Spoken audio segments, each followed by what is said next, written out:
3. True McDonald's Horror Stories Story 1. The Lobby Part 1. My name is Terence, and I was 26 years old when this happened. I worked the overnight shift at a McDonald's in Cleveland, Ohio. It was a Wednesday night, 2:50 a.m., and I was mopping the lobby floor while the restaurant sat empty.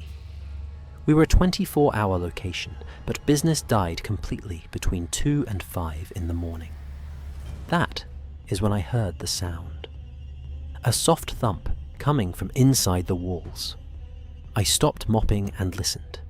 The sound came again, and this time I heard breathing. Slow rhythmic breathing coming from somewhere behind the menu boards.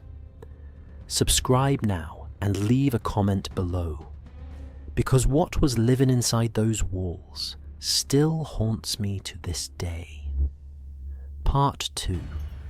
I had been working at that McDonald's for about 2 years. It was an older building, built in the 80s, and renovated a few times since then. The walls were thick, the equipment was temperamental, and strange noises were common.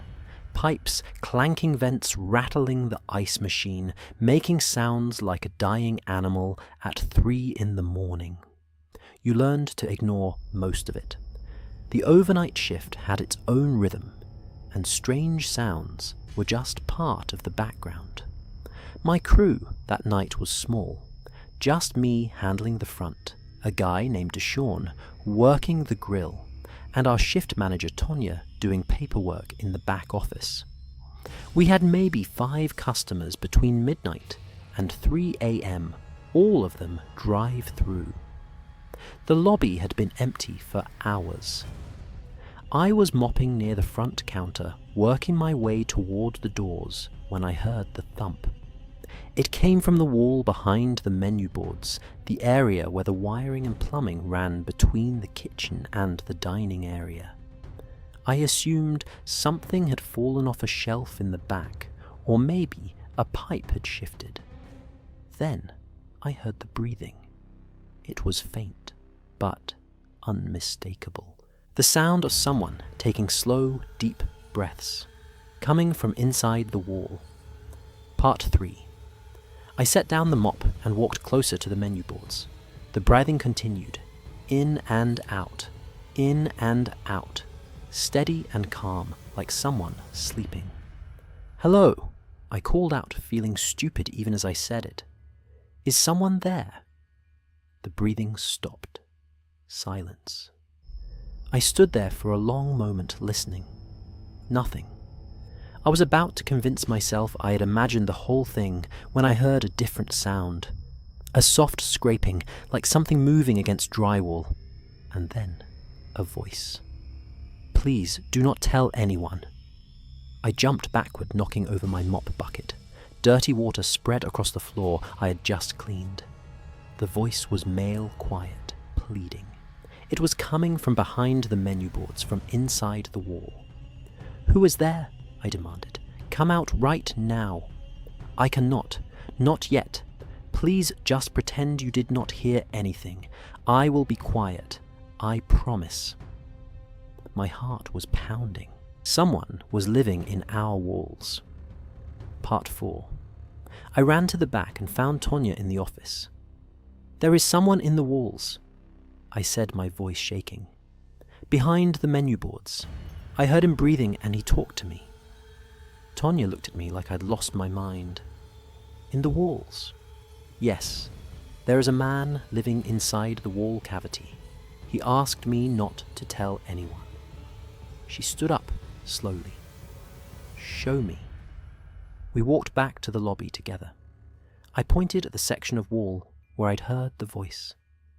Tonya pressed her ear against the surface. She listened for a long moment. "I do not hear anything."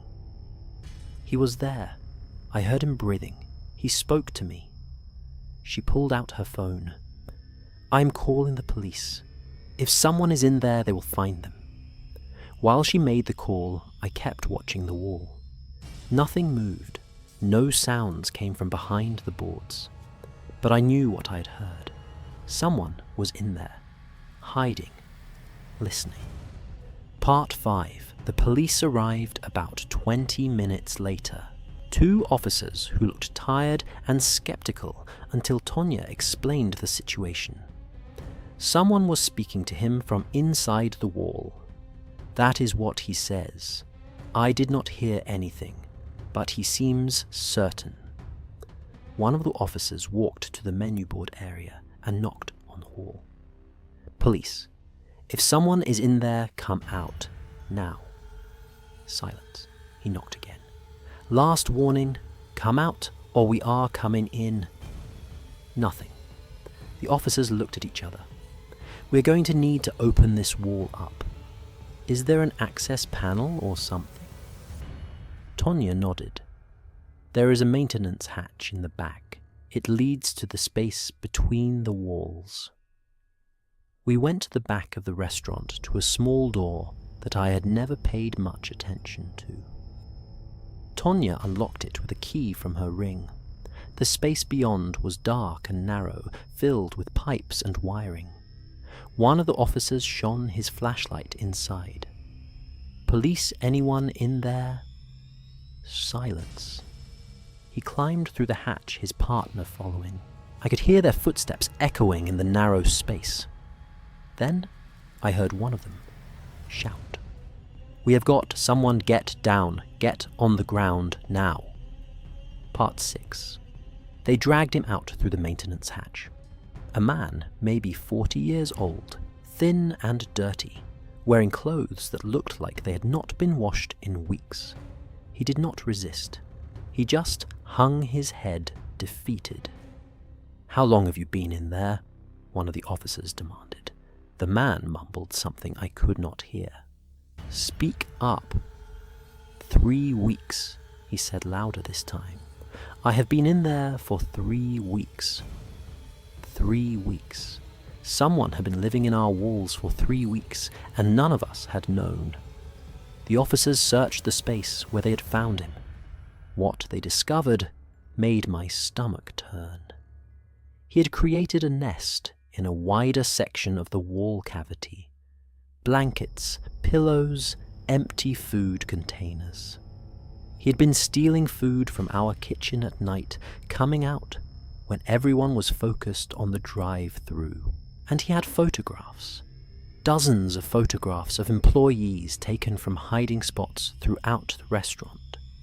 Through vents, through gaps in the walls, through places I never knew existed.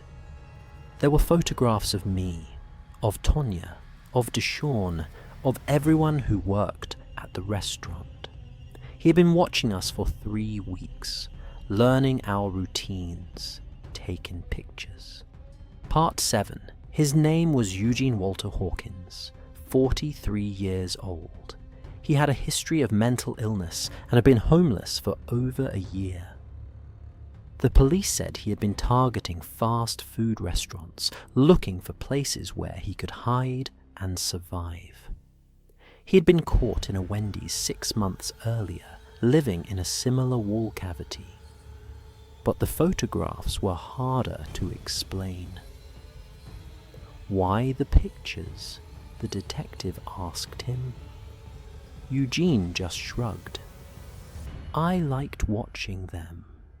They never knew I was there. It made me feel powerful.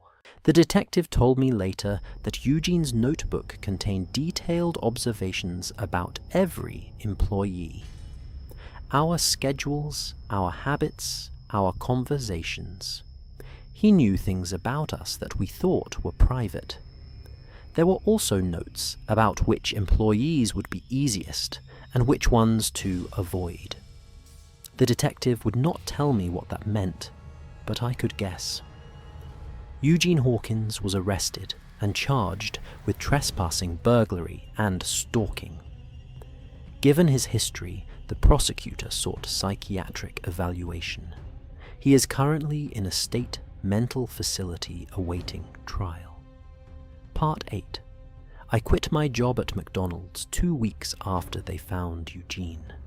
I could not work there anymore. Every time I heard a noise from the walls, every time the building creaked or settled, I froze. I imagined eyes watching me from behind the vents. I imagined someone breathing just feet away, hidden in the darkness. The restaurant did a full inspection after the incident. They found 3 other places where someone could potentially hide gaps in the construction that had been overlooked for years. They sealed everything up and installed new security measures. But none of that could undo what had already happened. For 3 weeks, a man had lived in our walls. He had watched us work, listened to our conversations, taken photographs of us without our knowledge. He had studied us like animals in a cage. I think about the nights I worked alone in that lobby, mopping floors and cleaning tables. I think about how many times I stood just feet away from him, separated by nothing but a thin layer of drywall. And I wonder what he was planning. The detective said the notes about easiest employees were concerning but not specific enough to prove intent. I do not want to know what he was planning. I do not want to know how close I came. Some buildings have secrets. Some walls hide things that should not be there. If you work somewhere old, somewhere with gaps and spaces and dark corners, pay attention. Listen to the sounds around you, because someone might be listening back. Story 2. The Walk-In Part 1. My name is Alia, and I was 22 years old when this happened. I worked the closing shift at a McDonald's in Tucson, Arizona. It was a Saturday night, 11:45 p.m., and I was doing final inventory in the walk-in freezer when the door shut behind me. At first, I thought it was the wind from the ventilation system. Then, I heard the lock click, and through the small window in the door, I saw a face. A customer I had served earlier that night. He was smiling as he watched me pound on the frozen glass. Before I continue, hit subscribe and leave a comment below, because what that man wanted still terrifies me. Part 2. The McDonald's I worked at was in a busy area near the university. During the day, we served a constant stream of students, families, and office workers. At night, things slowed down, but we stayed open until midnight to catch the late crowd. I had been working there for about a year and a half. It was not glamorous, but the pay helped with my college expenses, and the hours were flexible. I usually worked closing shifts, which meant staying until around 12:30 to clean up and prep for the morning crew. That Saturday had been unusually busy. A concert at a nearby venue had flooded us with customers around 9 p.m, and we were still catching up on cleaning when 11:30 rolled around.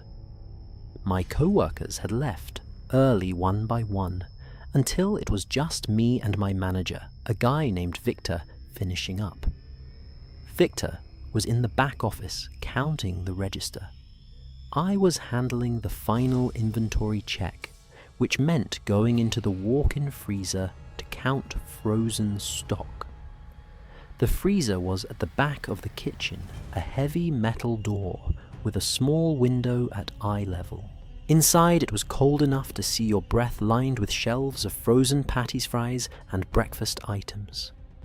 I stepped inside with my clipboard, started counting, and did not think twice when the door swung shut behind me. Then, I heard the lock engage. Part 3. The walk-in freezer had a safety release on the inside, a lever that would unlock the door even if it was locked from outside. But when I reached for it, it would not move. Something was blocking it from the other side. I pounded on the door. "Hello, Victor, the door is stuck." No response. I looked through the small window. The kitchen was empty, the lights still on, but no sign of Victor. Then a face appeared in the window. It was not Victor. It was a man I recognized from earlier that night. He had come through around 10 p.m., ordered a Big Mac meal, and sat in the lobby for over an hour. I remembered him because he had stared at me the entire time I was working the front counter. Now he was standing on the other side of the freezer door watching me through the glass. "Let me out!" I screamed, pounding on the door. He did not move. He just smiled. "Not yet," he said, his voice muffled but audible through the door. "We need to talk first." Part 4. I felt the cold seeping into my bones. The freezer was set to -10 degrees. In this kind of cold, hypothermia could set in within 20 to 30 minutes. "Where is Victor?" I demanded. "What did you do to him?" "He is fine. He is in the office. I locked the door from the outside. He probably does not even know I am back here." The man pressed his face closer to the glass. "I have been watching you, Aaliyah, for 3 weeks now. I know your schedule. I know what time you leave. I know where you live." My blood went cold, and not just from the freezer. "What do you want?" "I want you to understand. We are meant to be together. I knew it the moment I saw you. You smiled at me when you took my order. That was a sign." He was delusional. He had built an entire fantasy around a customer service smile. "I smile at everyone," I said, trying to keep my voice steady. "It is my job." His expression darkened. "Do not lie to me. I saw the way you looked at me. I know what it meant." He reached into his pocket and pulled out a key. "Now I'm going to let you out, and we're going to leave together. And if you scream or try to run, I will hurt you. Do you understand?" Part 5. I was shaking, partly from cold, partly from fear. But I knew I had to think clearly. I had maybe 2 or 3 minutes before he opened that door. I looked around the freezer for anything I could use. The shelves were metal bolted to the walls. The boxes of frozen food were heavy, but awkward to swing. Then I saw it. A metal rod part of a broken shelf support, leaning in the corner. Maybe 2 feet long solid steel. I grabbed it and positioned myself next to the door, out of his line of sight through the window. I heard the key in the lock. The handle turned. The door swung open. He stepped inside, looking for me, not seeing me pressed against the wall beside the door. "Aaliyah, where are?" I swung the metal rod as hard as I could. It connected with his shoulder, and he stumbled forward with a cry of pain. I did not wait. I ran past him out of the freezer through the kitchen. I could hear him behind me, cursing his footsteps, pounding on the tile floor. Part 6. I ran for the back office, where Victor was supposed to be. The door was locked from the outside, just like the man had said. I could hear Victor inside, banging on the door, shouting, "Aaliyah, what is going on?" "Call 911, I screamed. "There is a man in the store." I ran for the front of the restaurant. The dining area was dark, the chairs stacked on the tables. The front doors were locked for the night. I fumbled with the lock, my fingers numb from the cold, my hands shaking with adrenaline. Behind me, I heard him enter the dining area. That was not nice, Aaliyah. That really hurt. I got the lock open and pushed through the door, spilling out into the parking lot. The night air hit me like a wall. After the freezer, it felt almost warm. I ran toward the street, toward the lights, toward anywhere there might be people. I could hear him following his footsteps, getting closer. Then I heard sirens. Victor must have gotten through to 911. I looked back and saw the man stop. He looked at the approaching lights, then at me. His expression shifted from anger to something colder. "This is not over," he said. Then he turned and ran in the opposite direction, disappearing into the darkness behind the building. Part 7. The police caught him 3 blocks away, hiding behind a dumpster. He did not resist when they handcuffed him. His name was Gerald Dean Hobbs, 37 years old. He had no prior record, no history that would have flagged him as dangerous. But when they searched his apartment, they found evidence of a carefully planned obsession. Photographs of me taken from the parking lot over the course of 3 weeks. A journal filled with entries about our relationship detailing conversations. We had never had dates we had never been on. He had created an entire fantasy life with me at the center.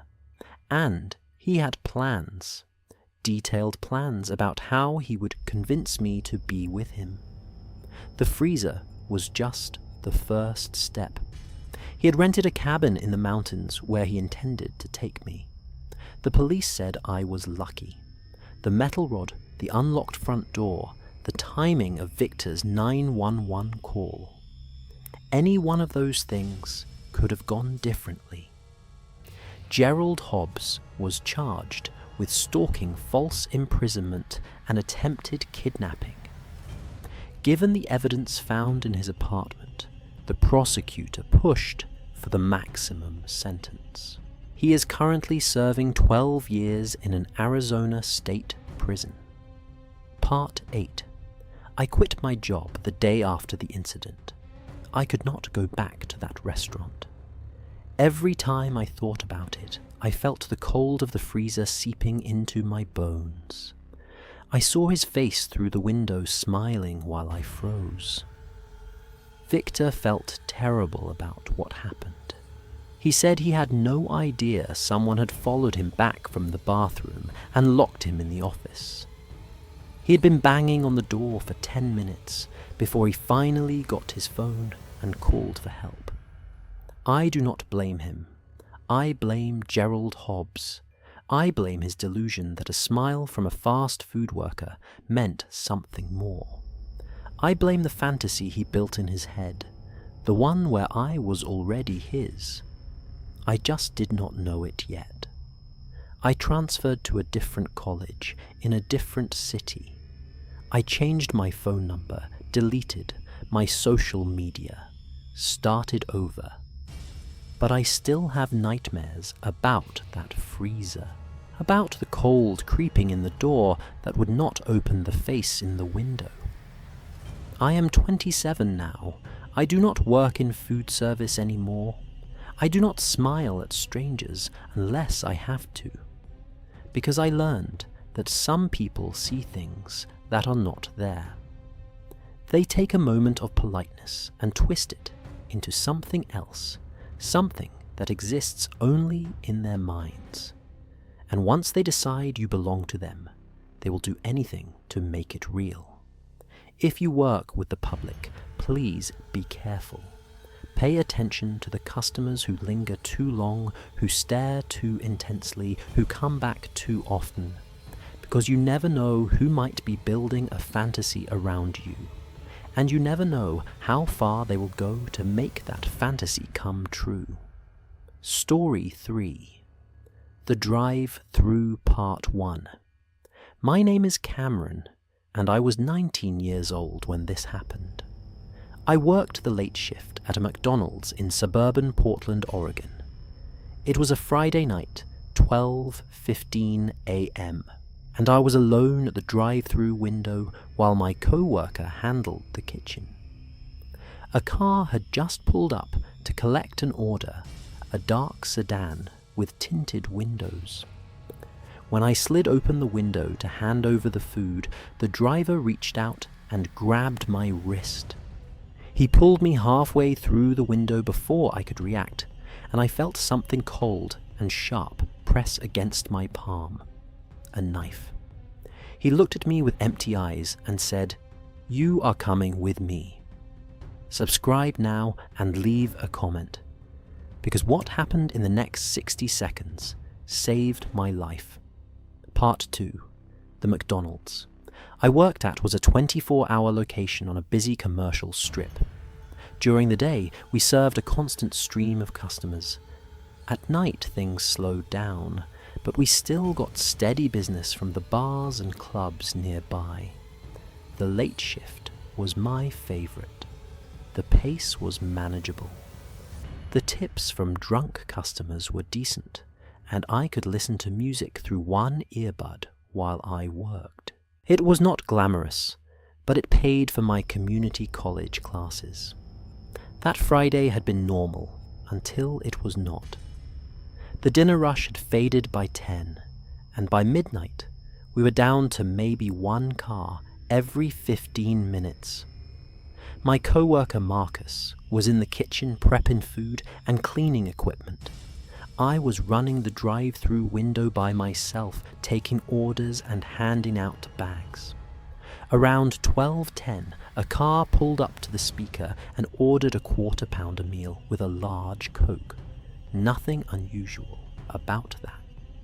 I assembled the order, bagged it up, and waited at the window for the car to pull forward.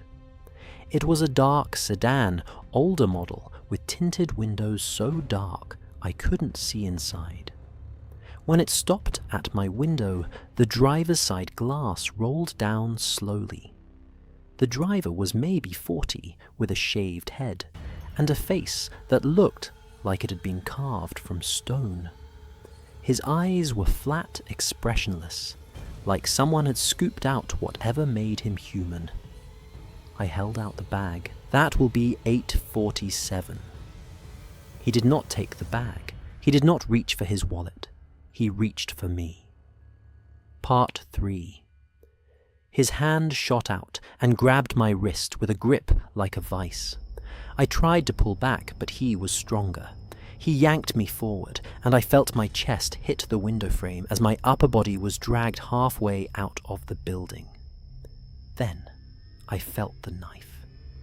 The blade was pressed against my palm, cold and sharp. One wrong move, and it would slice through my hand. "You are coming with me," he said. His voice was calm, matter-of-fact, like he was discussing the weather. "Please," I gasped. "Please let me go." "No, you are what I have been looking for. I have been watching this window for weeks, waiting for the right one. And you are it." He started pulling me towards the car, the knife blade biting into my skin. I could feel blood welling up around the edge. In my peripheral vision, I saw Marcus step into the drive-thru area, wondering why I was taking so long. His eyes went wide when he saw what was happening. Part 4. Marcus did not hesitate. He grabbed the fire extinguisher from the wall and ran toward the window. Without a word, he aimed the nozzle at the driver and squeezed the handle. A blast of white chemical foam hit the man directly in the face. He screamed, releasing my wrist, his hands going to his eyes. I pulled myself back through the window, falling onto the floor of the drive-thru booth. My hand was bleeding, but I was free. Marcus was shouting something, but I could not hear him over the ringing in my ears. He slammed the drive-thru window shut and locked it. Through the glass, I could see the man in the sedan, wiping foam from his eyes, cursing. He looked at us with pure rage, then put the car in gear and tore out of the drive-thru lane. Marcus helped me to my feet. "Are you okay? What the hell just happened?" I looked at my bleeding hand at the window where the man had been seconds ago. He tried to take me. He had a knife. He said he'd been watching me for weeks. Marcus was already on his phone, calling 911. I sat on the floor, shaking, replaying the moment over and over in my head. Part 5. The police arrived within 10 minutes. I told them everything described the man, the car, what he had said. He said he had been watching this window for weeks, I repeated, waiting for the right one. The officer's expression was grim. We have had reports of a similar vehicle in the area. Can you describe him again? I gave them every detail I could remember. The shaved head, the flat eyes, the calm voice. They reviewed our security footage. The camera over the drive-thru window had captured the whole incident, including a clear shot of the man's face and his license plate. They ran the plate immediately. The car was registered to a man named Dale Vincent Harker, 44 years old. He had been released from prison 8 months earlier after serving 15 years for kidnapping and assault. 15 years. And he was doing it again. Part 6. They caught him 2 hours later. He'd driven to a rest stop about 30 miles away and pulled into a secluded parking area. He was just sitting there in his car when the state troopers found him. When they searched the vehicle, they found evidence of what he had been planning. In the trunk was a kit. Rope duct tape zip ties, a tarp, a change of clothes, and a collection of photographs. Photographs of drive-thru workers. From different McDonald's locations across Oregon and Washington, dozens of pictures taken from his car through the drive-thru windows. He had been hunting for months, watching windows, studying faces, waiting for someone who matched whatever criteria existed in his disturbed mind. I was in those photographs, not just from that night, but from weeks earlier. He had been coming through our drive-thru, regularly ordering small items, watching me through his tinted windows, and I had never noticed. Part 7. Dale Harker was charged with attempted kidnapping assault with a deadly weapon and violation of parole. The prosecutor argued that his history and the evidence found in his vehicle proved he was a serial predator who would never stop. The jury agreed. He was convicted on all counts and sentenced to 35 years in federal prison with no possibility of parole for at least 25 years. During the trial, more information came out about his previous crimes. The woman he'd kidnapped 15 years earlier had been held for 3 days before escaping. She testified at his trial, describing what he had done to her. I listened to her testimony and understood how close I had come to the same fate. Marcus was given an award by the company for his quick thinking. He saved my life with a fire extinguisher. If he had hesitated, if he had not been there at that exact moment, I would have been in that car, driving toward whatever nightmare Dale Harker had planned. Part 8. I quit my job the week after the trial ended. I couldn't work at that window anymore. Every time a car pulled up with tinted windows, every time a customer reached toward me, I flinched. I got a job at a call center somewhere I would never have to interact with customers face to face. It was boring, but it was safe. Marcus and I stayed friends. We do not talk about that night very often, but when we do, we both acknowledge the same thing. 60 seconds. That is how long it took to change everything. 60 seconds earlier, and I would have been alone when Dale Harker grabbed me. 60 seconds later, and I might have been in his trunk, driving toward a fate I do not want to imagine. I think about all the other drive-thru workers in his photographs, the ones he watched but did not choose. They have no idea how close they came. And I think about the ones after me, the workers at other windows, other restaurants, who might encounter someone like Dale Harker, who might not have a Marcus with a fire extinguisher. If you work a drive-thru window, please be careful. Do not lean out too far. Watch for customers who seem wrong. And if something feels off, trust your instincts. Because there are predators who see drive-thru windows as opportunities. They see workers as targets isolated and accessible.